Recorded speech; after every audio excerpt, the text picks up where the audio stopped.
Hello everyone, আজকে রবিবার আর কালকে কালী পুজো, তাই আমার ভয়েসে তোমরা একটু আধটু বাজির আওয়াজ শুনতে পাবে। এতে আমার কিচ্ছু করবার নেই, তাই আগে থেকেই আমি সরি বলে নিলাম।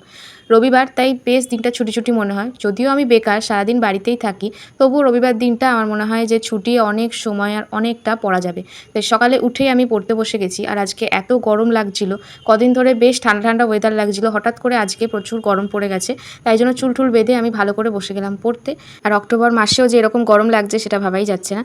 তো আজকে সকালে আমি এইটুকুই পড়তে পেরেছি। তারপর সকালের যে ব্রেকফাস্ট সেটা করে নিলাম রুটি আর আলুর তরকারি দিয়ে। তারপর আবার আমি একটু বসে গেছিলাম পড়তে।